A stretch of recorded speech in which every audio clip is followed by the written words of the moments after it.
Good evening, everybody. Thank you so much for being here this evening for Sheila Heti in conversation with Billy-Ray Belcourt.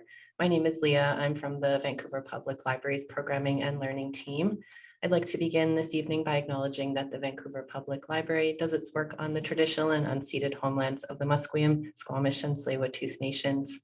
This evening's Incite event is presented in partnership between the Vancouver Writers Fest, the Vancouver Public Library, and TELUS. Before we get started this evening, I wanted to take the opportunity to share some exciting library news with you all.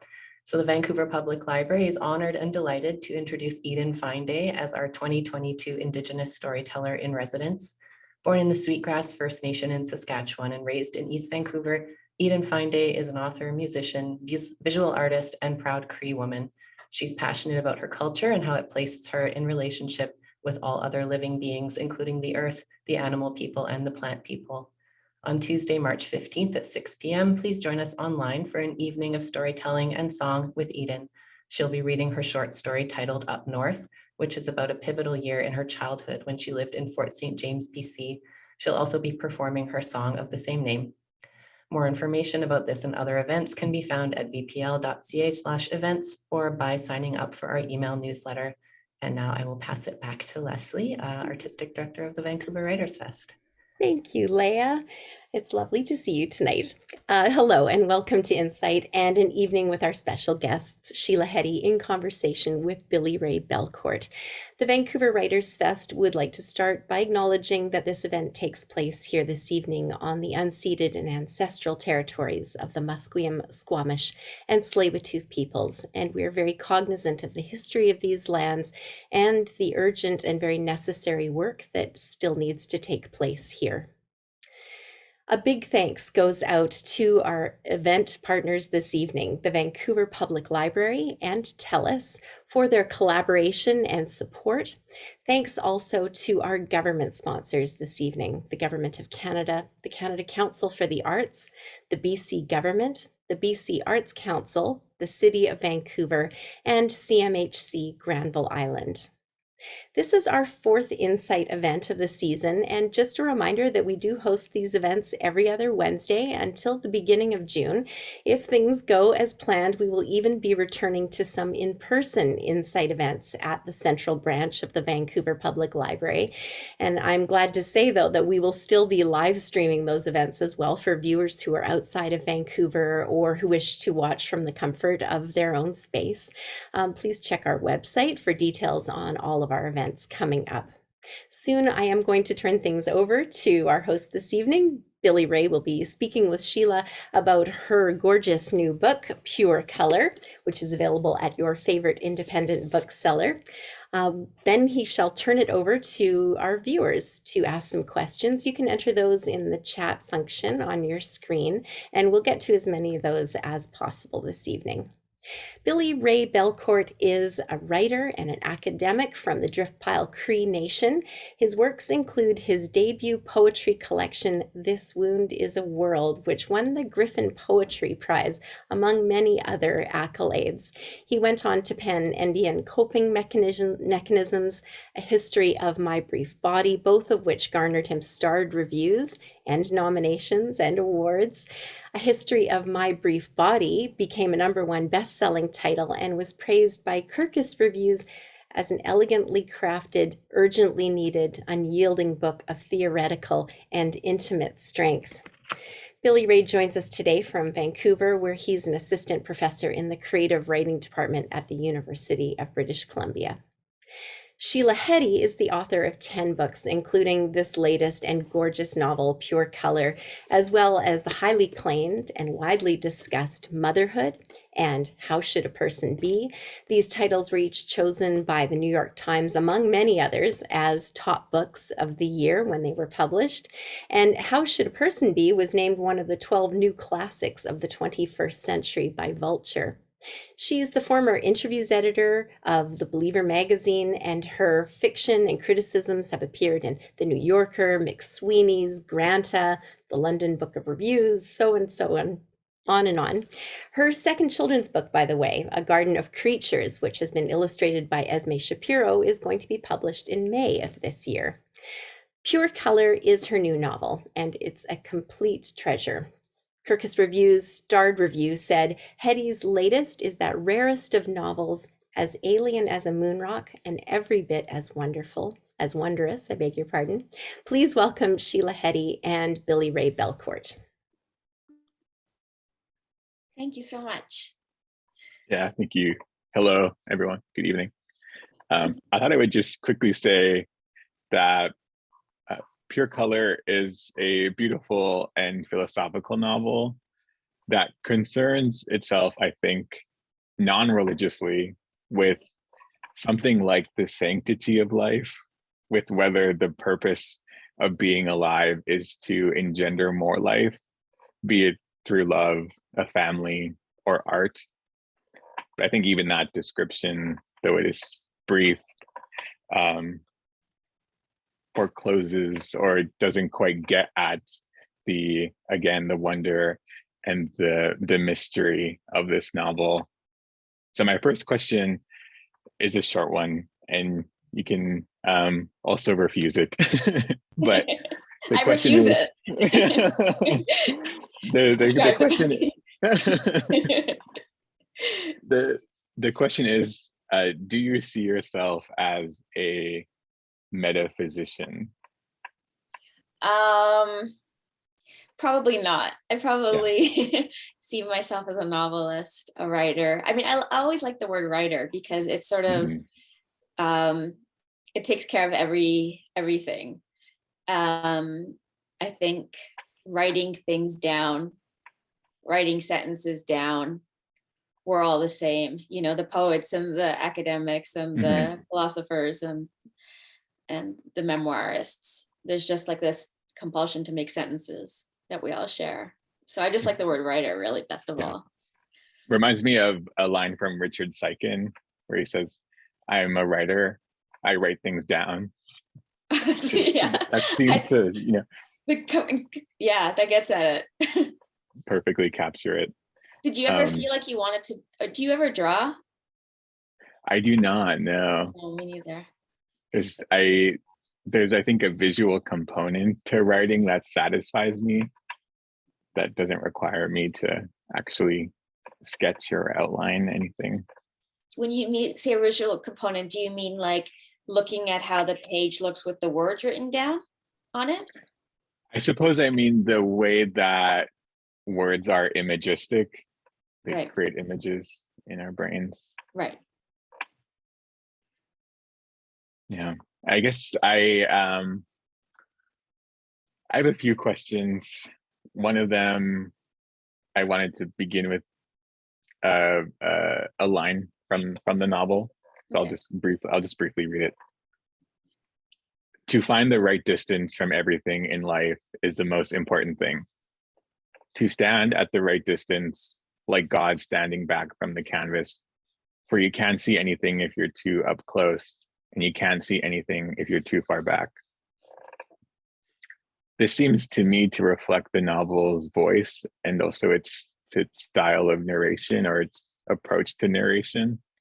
I kept thinking, especially in the first half of the novel and in the leaf section, that the narrative voice echoed from maybe the point of view of eternity.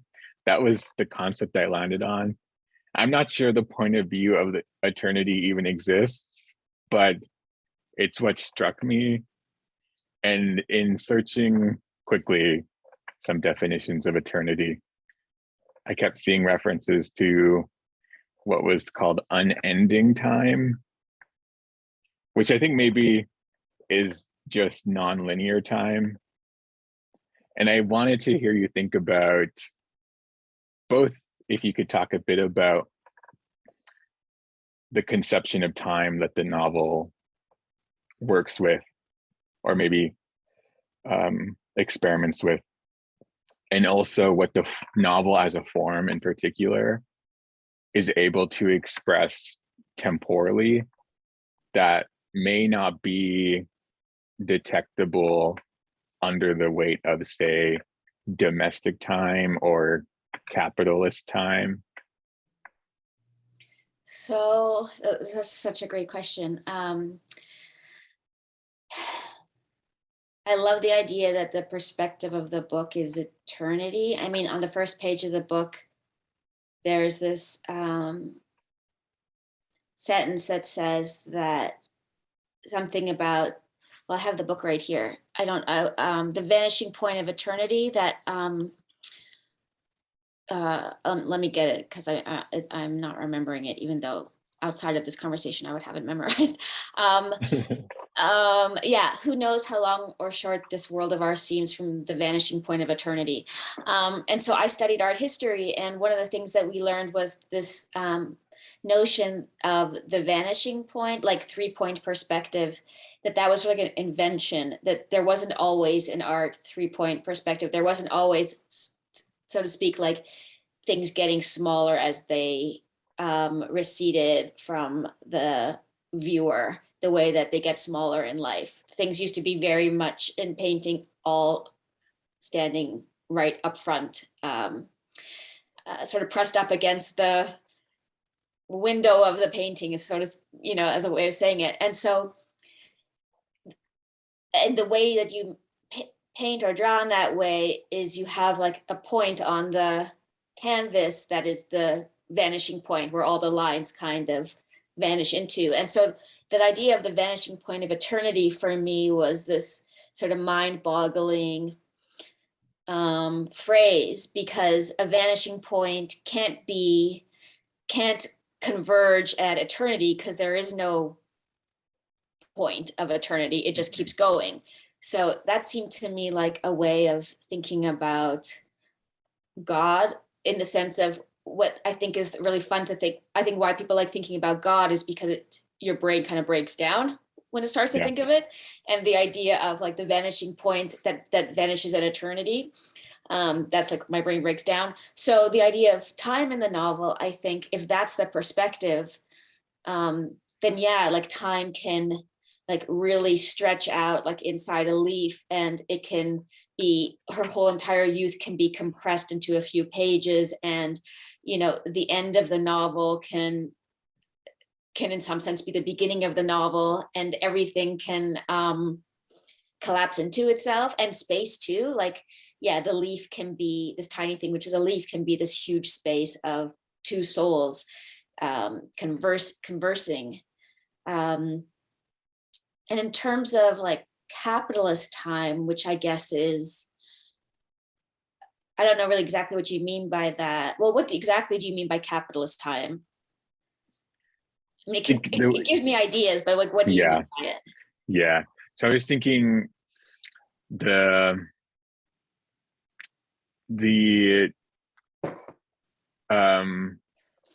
stratifying of time in a day, also the way that time becomes linked to, say, the exploitation of one's body or labor, but also the linearity of capitalist time, the way that one has to essentially abandon the past. Yeah. I mean,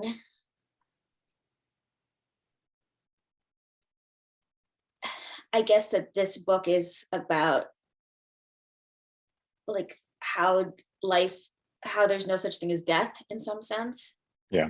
And so if there's no such thing as, if life continues in some way through death, maybe that breaks the possibility of capitalist time being this like eternal repetition of the workday, and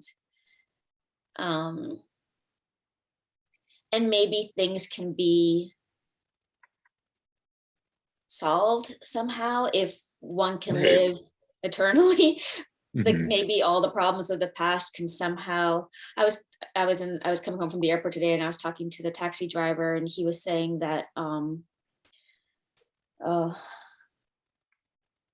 now I just completely forgot it. I just was on an airplane for 6 hours. Anyways, let's move on.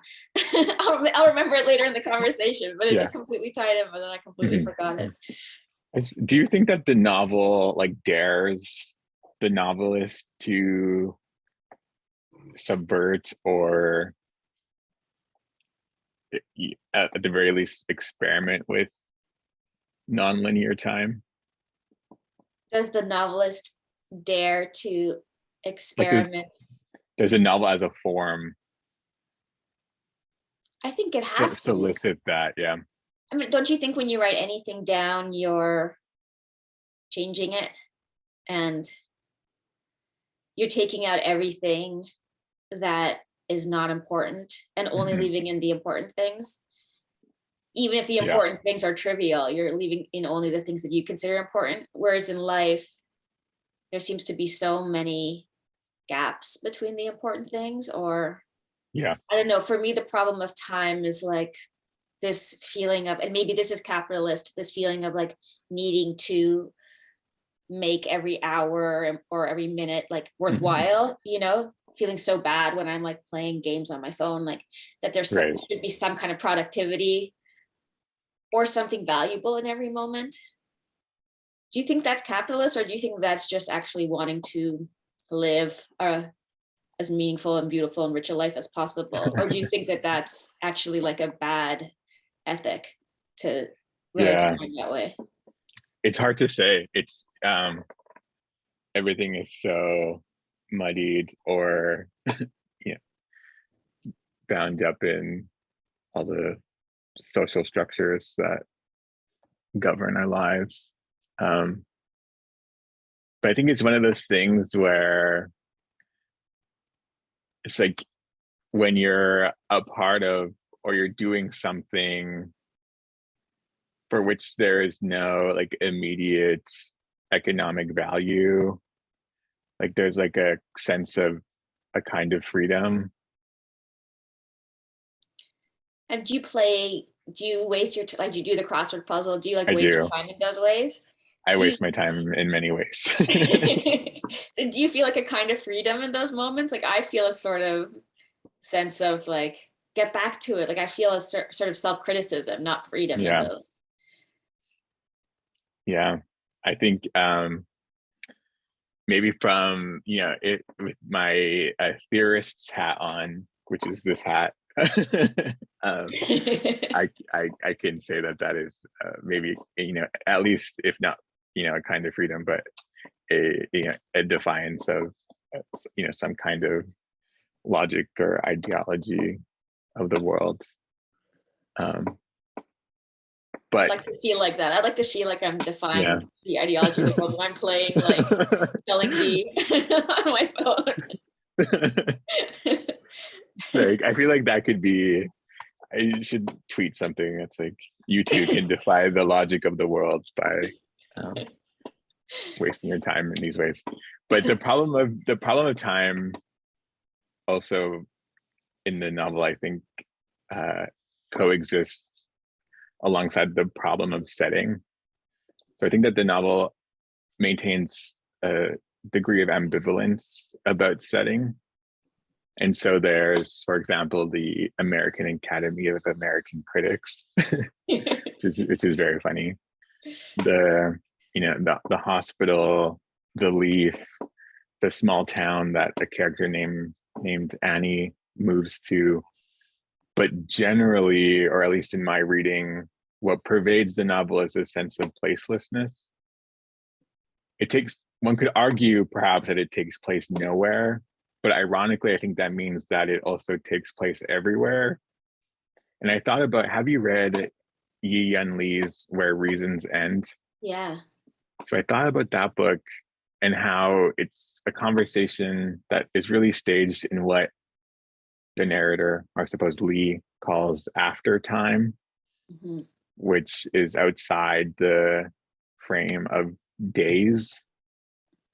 I suppose my question is about how you approached setting or place in this novel, because I think that the subject matter dictates a certain approach to those concepts.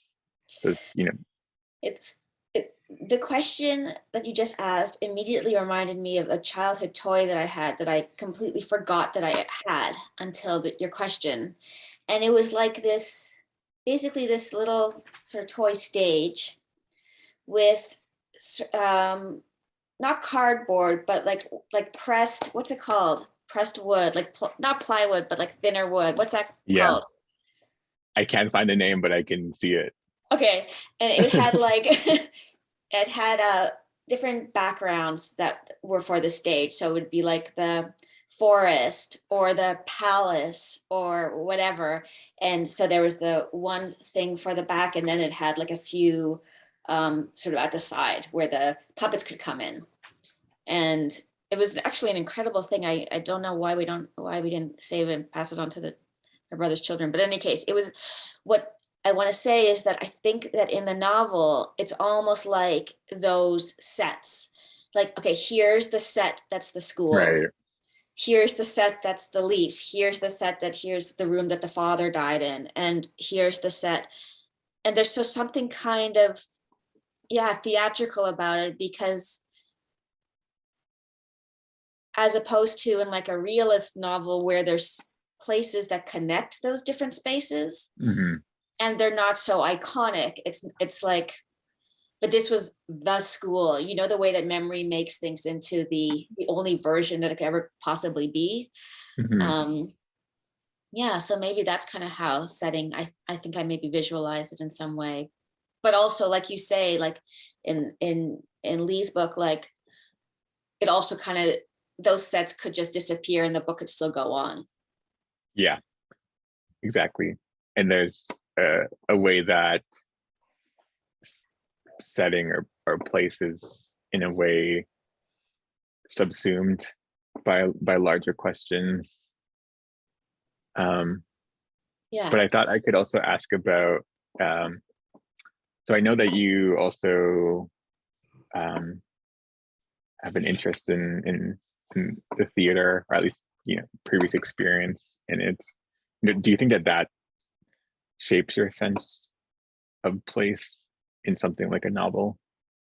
Yeah, I think, you know, if you come from the theater, or if you come from playwriting, you sort of instinctively limit the number of characters you would have in your book, just because like a play, or at least a play in Canada, you know, you try to have as few characters as possible to keep the costs down. And also because plays can't really, I mean, I guess a Broadway musical, but most plays kind of focus on a few characters. And, you know, if there's more, you get the same actor to play 2 or 3 different parts, you know, depending on what the scene is. So there's like a kind of economy and economics that you're dealing with when you make a play that you always have in the back of your mind. And I think that that's somehow carried over in some sense to writing these books. Like I would never have 30 characters in a book, or 65 locations. I think because of that, the imprinting of theater on my head, where you just have a few locations, you reuse them, a few characters, try to put them in different situations. And I think I'm just intuitively or instinctively drawn to the simplicity of that. Like I like it, like aesthetically too. And maybe there's like I like that framing as well, because it makes me think that like in each location or in each setting or each character, there's a trace of the other or the previous character or setting or location. Yeah, which feels like it illuminates. On a stage, it's all in the same space. And the actor, if the actor is playing different roles, that's the trace that you mean with the characters. And I think that illuminates something for me, I think, about the novel. And maybe that's a bit of a segue to this other question I have about the novel's interest in the question of whether art and literature are good enough reasons to be alive and therefore to suffer or to endure suffering. At one point you write, being alive is a problem that cannot be solved with living. And I just hope that you could say more. Yeah, I mean, I don't think I necessarily think that maybe it is like sufficient compensation for certain kinds of suffering. Probably not all suffering, you know, probably some suffering is so great that the novel doesn't touch it, but maybe it Yeah. does. I mean, because maybe what art and literature do for those who connect to it is like remind you of lives outside your own, and like, and sort of put you in the universal human body where we're all capable of feeling other people's experiences, and knowing that like every human is basically experiencing a very consuming subjectivity that and so we're all kind of alike in that sense. Like I think that maybe the part of one of the things that one suffers from in life is not being able to escape this body that you're in. And it's a weird thing to say because like, are you in a body or are you a body? But there still is this feeling of being trapped in a body that anyways that I sort of have.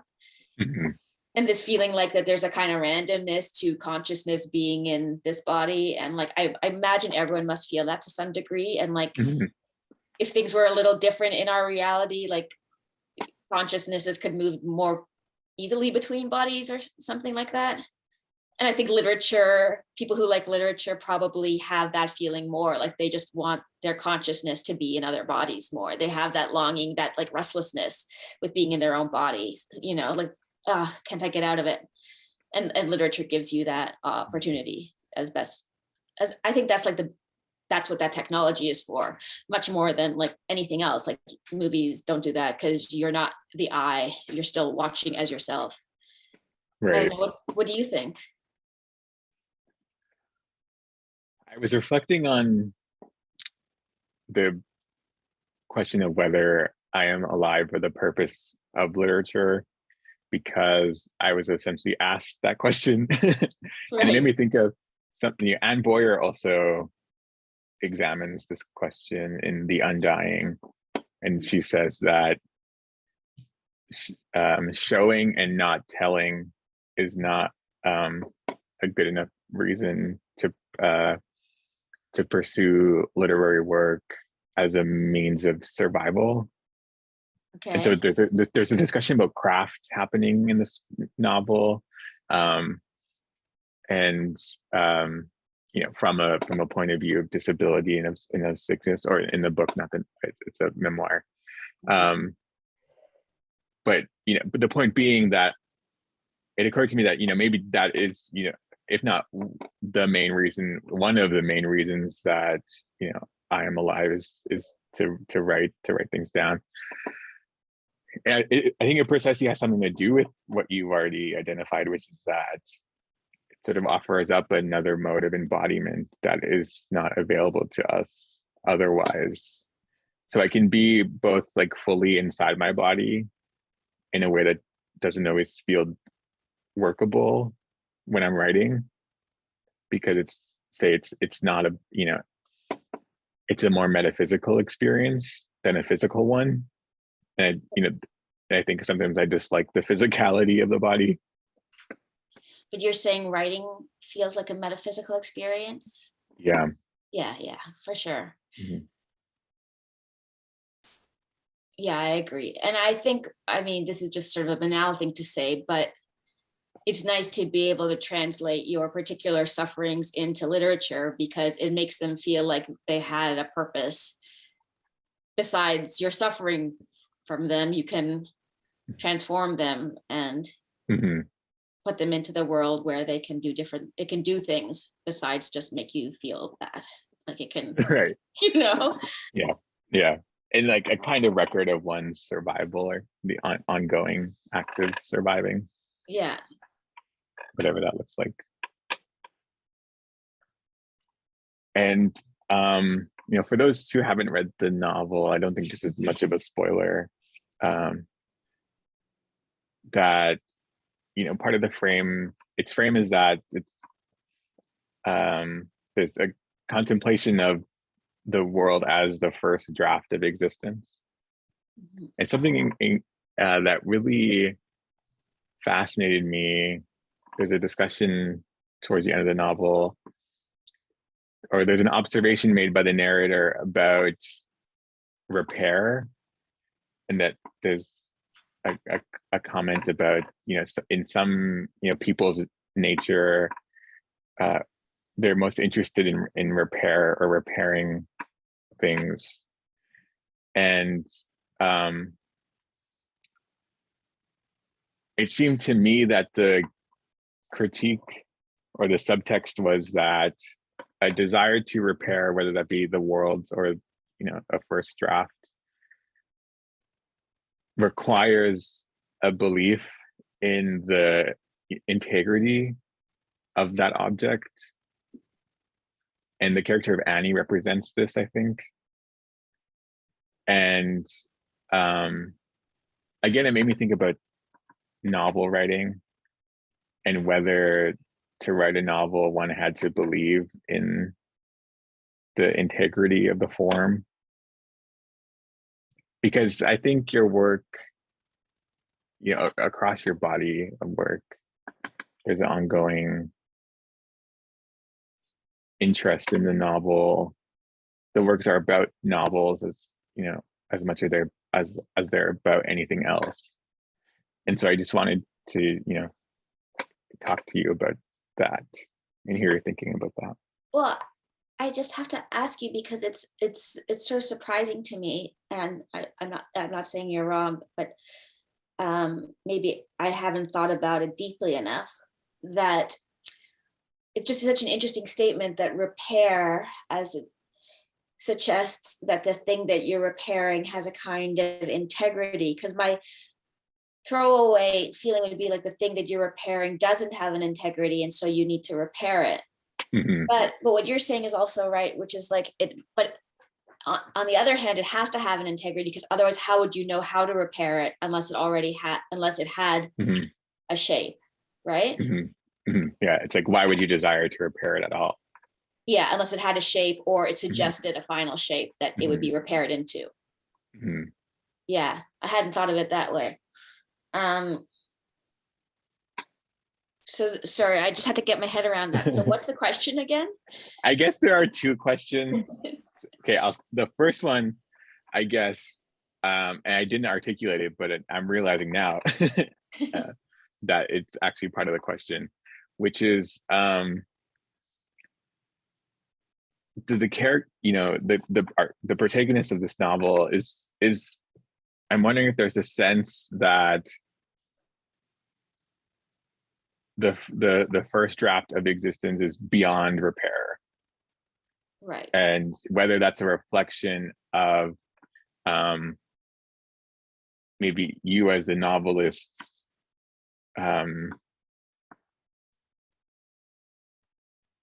ideas about the state of the world. Yeah, and also the state of this novel in particular, which when I was writing it felt like it would always, as much as I tried to finish it, would always in some sense be a first draft, because there were so many ideas in it that I didn't feel like I could finish because I didn't know the answers, and I didn't want to like Right. put in anything that didn't feel that I wasn't 100% sure of as a writer. And so I felt like, so all the ideas that are in the novel came to me as very true, at least for the context of, at least for this novel. Mm-hmm. And then there's a lot of gaps, I think. And I knew for this novel, I couldn't fill in the gaps because that would just be making stuff up. And I didn't want to make anything up. And like I'm contrasting making stuff up from like receiving the wisdom, like that comes through your hands or whatever.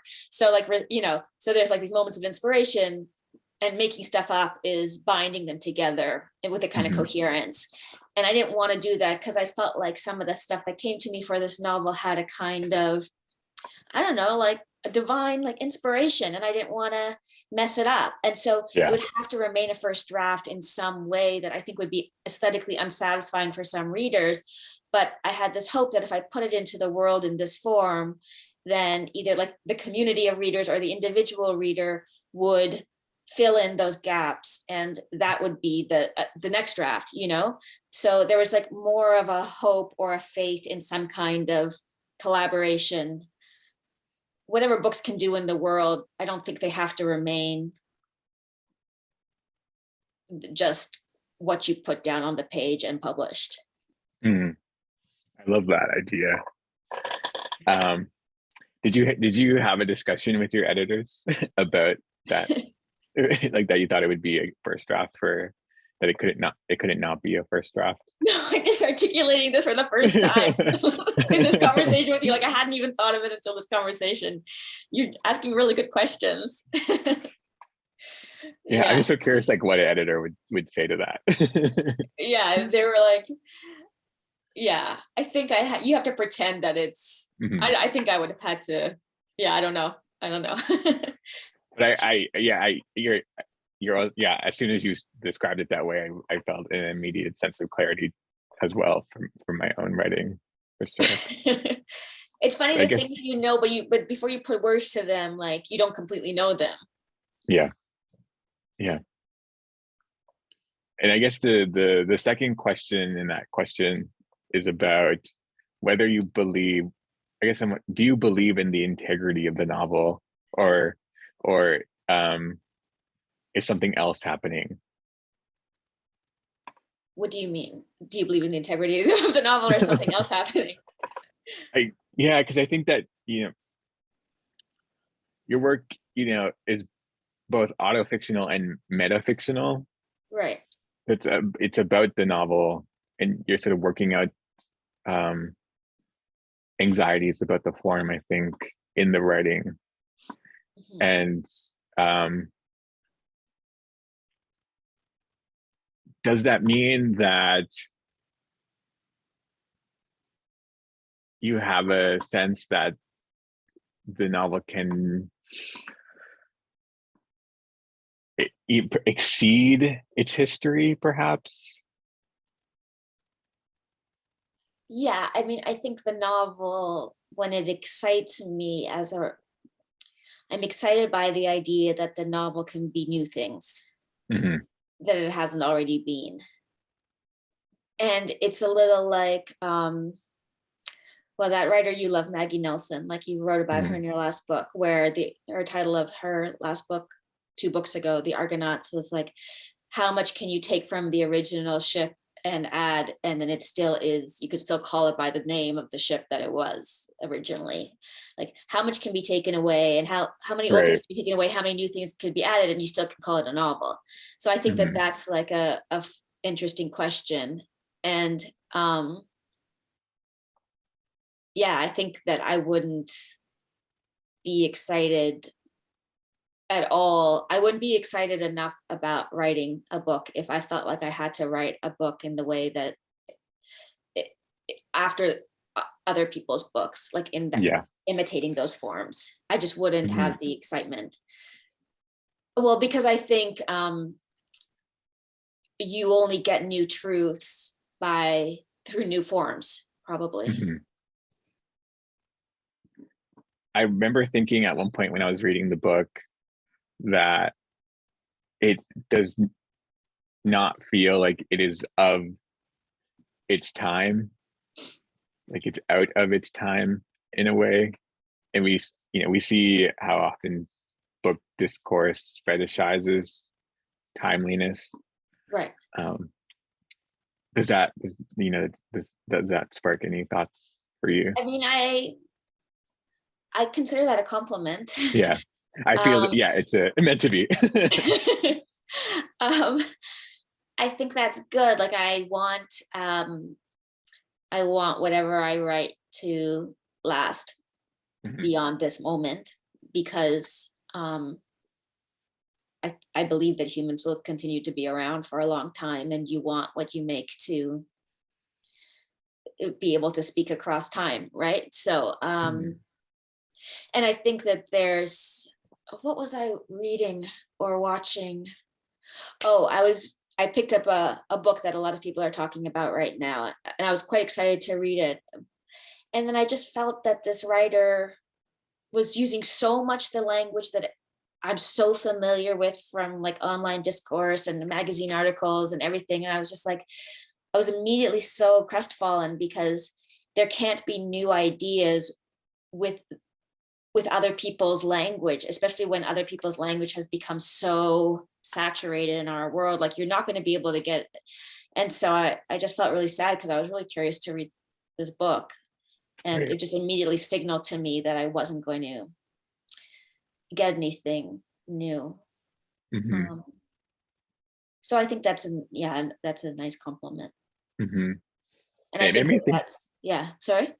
Sorry, I was gonna say it made me think a bit about the novelist Ali Smith, and similar. I feel like when I read her novels, it feels like I'm reading them in a different era. Like Right. they've come to us from the past, like from modernist times. I always feel like that about J.M. Coetzee. Yeah, there's some writers that, well, and Ferrante for sure. Mm-hmm. There's some writers that they're using a language that feels kind of eternal or something, or feels like, to me in my head, I just pictured kind of rounded, there's something like rounded about it. Right. Mm-hmm. I don't know why. I don't know if the words of our era are like sharp or something. Yeah. That makes like they sense to cut me. at you or something. Yeah. Blunter. This is gonna a bit of a pivot. Okay. So I thought there were many funny, witty observations about the world that precedes our current digital age. And you also call it that the digital age unleashes a friendship revolution. And the description of it is just so apt, and I felt it in my body. But I wondered if this reflected nostalgia or grief, whether for the narrator, this like not long ago time is a kind of lost object over which she is grief stricken. Like, is there a fantasy of return at play? I don't think there's a fantasy of return, but I think there's a recognition of loss. Mm-hmm. I think they can be separate. Yeah. And it's just strange to have straddled two such different worlds, because you do feel like, well, something's gone. I'm sure you felt like people felt like that with air travel. They felt like people are always feeling like that, my 18-year-old stepdaughter will feel like that about something, that the world of her youth was lost, even though I don't know what that's going to be lost for her. Right. Maybe I think that's how the book's sort of about middle age, because that's not something that you experience unless you've lived decades. Mm-hmm. And I guess yeah. Sorry, go on. No, go on. The analogy that I came up with was, I'm not middle-aged. I'm very much like on the like Gen Z millennial cusp. But I grew up in rural northern Alberta, and it felt, when I moved to the city to go to university, it occurred to me that we were in a way like 2 or 3 years behind. Like we were living the past as the cities moved on. I didn't get high-speed internet until I moved to the city. Right. And so that is sort of feeling of being out of sync with time.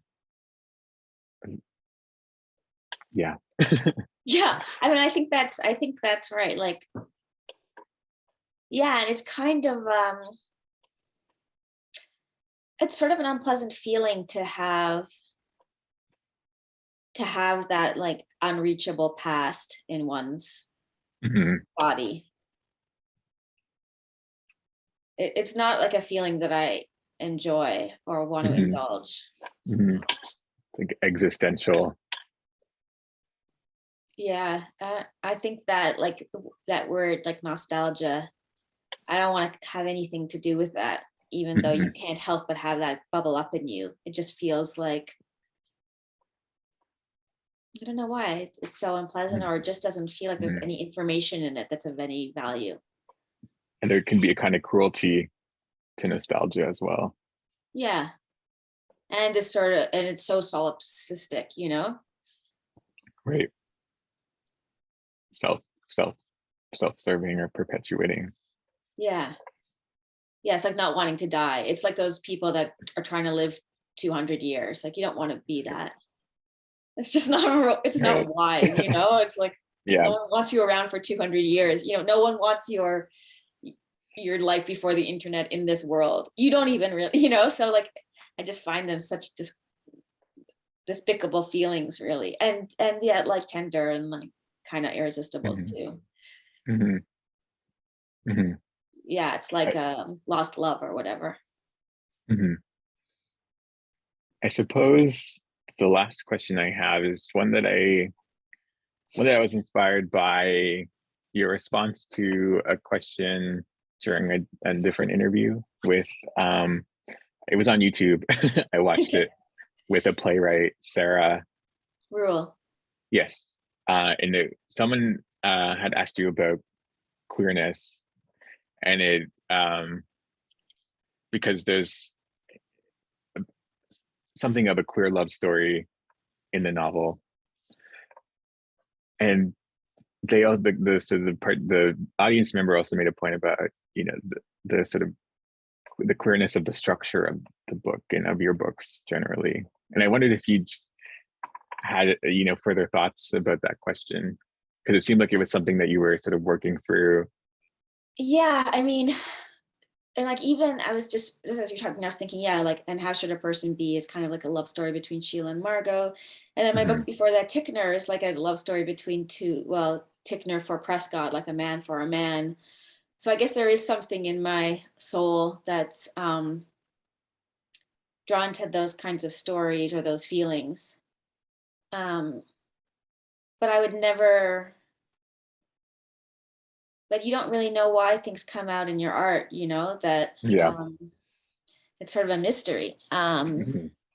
And like, yeah, I don't think I've really, I mean, motherhood, it concerns a man and a woman living together, but I wouldn't really call it a love story. So like, in some sense, the only love stories I've written are between either two men and two women. Mhm. I don't know what that Mhm. is. Like, that's Yeah. just some unanswerable question. Mhm. But well, I must find it beautiful, because I think that art probably reflects what you consider beautiful. Mhm. So that's probably just simply it, and I don't know why. Um, Yeah, I don't think we need to know, yeah, I don't you know, know. why those things are. It's interesting, you know. I mean, Mhm. yeah, I don't know.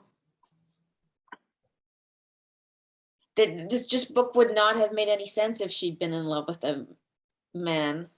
It just would, like, the whole thing would, the Yeah. mathematics of it somehow would have been,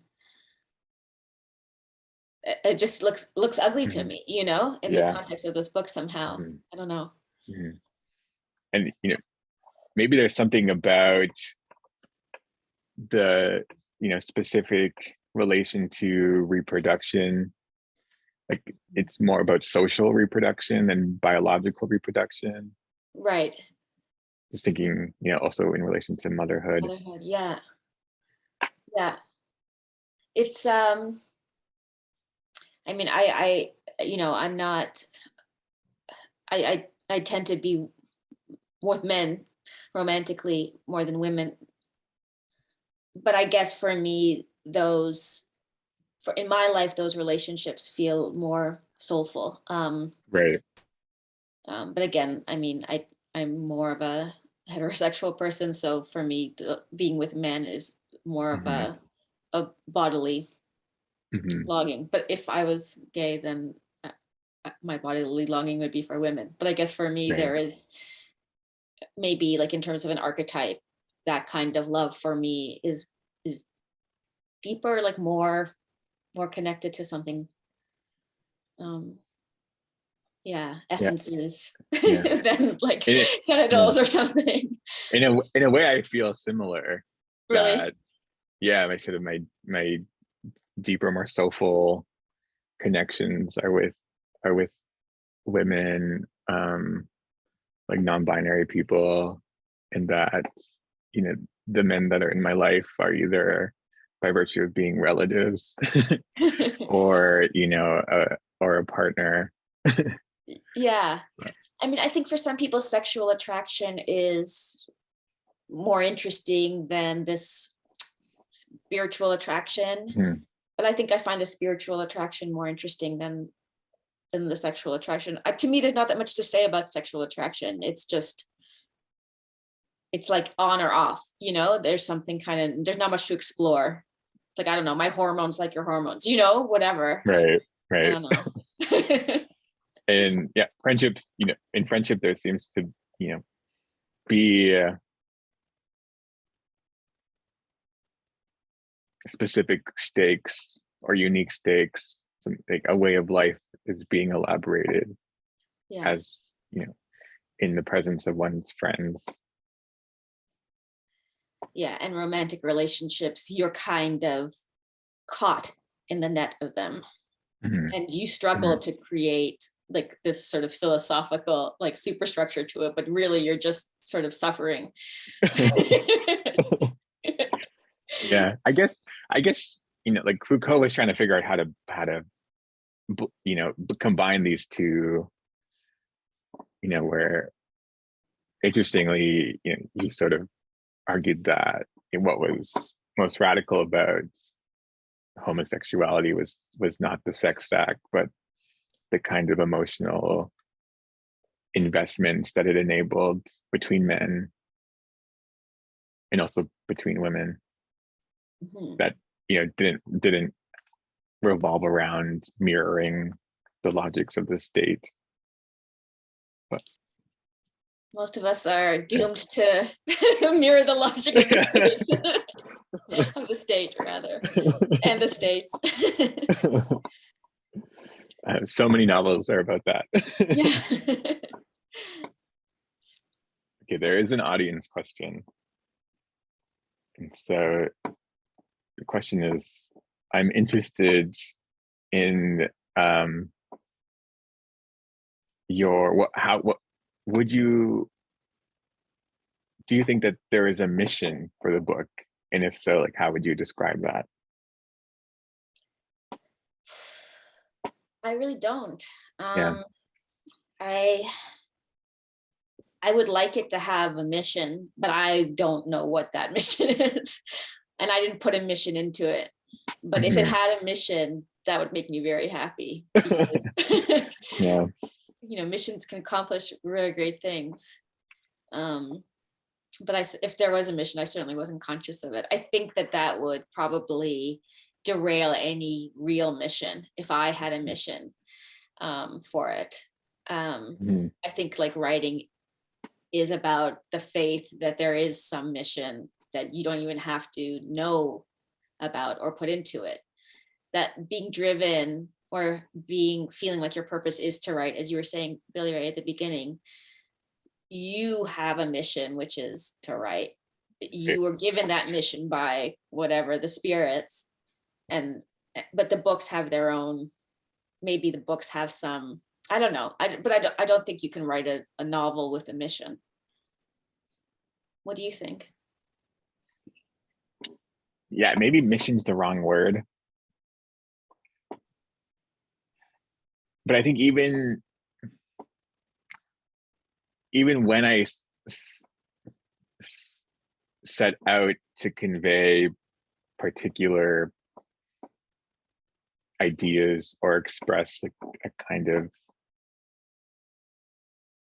ethics, that there's ways in the writing where you contradict yourself and where that becomes impossible or less important to the elaboration of some kind of emotional truth. Yeah. I mean, like, what's the best thing a book's ever accomplished? I mean, if we're talking about mission.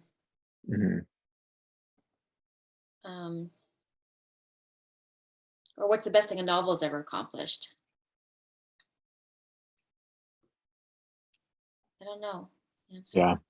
Me I should neither. think about that. That would be a good thing to think about. Like, yeah, to put into words for oneself. Okay, there's another question. The question is, Oh, I think the best thing is for it to bring forth other novels and other people, probably. yeah. Just to like just to multiply, more art for more people. Make art possible in other people or something. Okay, what's the next question? That's a great framing. The question is, did the book help you grieve the loss of your father in a different way? I mean, those kind of questions is like you have no way of having been the self that didn't write the book. So I can't like say what the different way would have been, because this is the only life I lived. But I didn't anticipate that I would process it through art or literature, but in retrospect, like, well, what massive things that I'm undergoing don't get processed that way, because that's why we were given this desire to put words down. Just, I don't know. Because they help, it helps me live to write. So and read. Another question. How much do you know about a book before you start writing it? I think I like have the taste of it in my mouth or something, or like I can like smell it. Like it's just like this very ephemeral kind of feeling for it rather than anything concrete. So I don't know, that in some sense that's everything about it, like, and also nothing. And you maybe have to be a bit in the dark in order to write it. Yeah, weirdly. Okay, this is an interesting question. A question for both of you as writers. How do you feel about your past works? Do you ever feel cringy about them? And how do you manage that feeling if it does exist? You go first. I do find myself thinking often about my past works. Possibly because I'm uncomfortable with how a book can frame and its author, because you continue beyond the book, you live beyond it, you change. I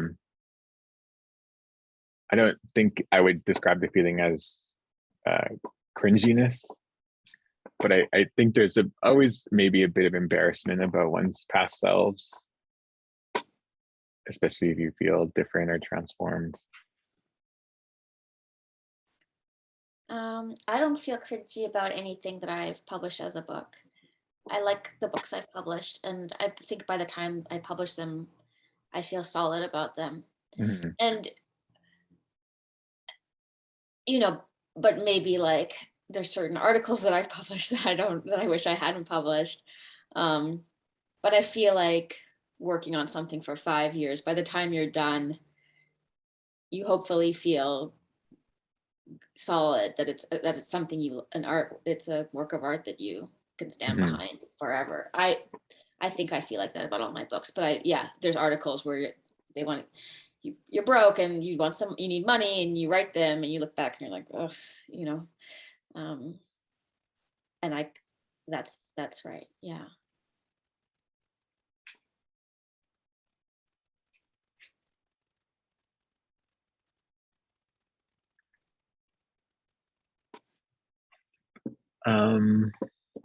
It is 8 p.m.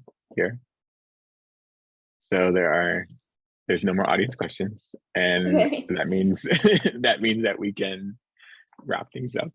Okay, great. So yeah, thank you for this conversation, and thank you again. I really loved your book.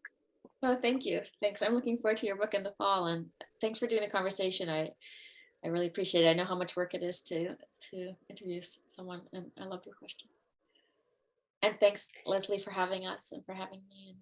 just making this It's happen. been a real pleasure. I kind of feel like I was sitting in a cafe at a table next to you guys and just sort of I feel like that's the kind of conversation it was, just between two people talking about the writing in the book in a really lovely, intellectual and thoughtful way. So thank you for that. I kind of feel like I'm all warm and fuzzy inside. This is the book. It is available anywhere you buy your books. And we're really grateful to you both for joining us here this evening, to you, Sheila, for staying up so late in your time zone. And thank you to our viewers and to the Vancouver Public Library and TELUS as well. Please join us again. And Billy-Ray, Sheila, be well. Hope to see you in person in Vancouver sometime soon. Thank you. Good night, Yeah, everybody. thank you. Thanks for Good night. coming.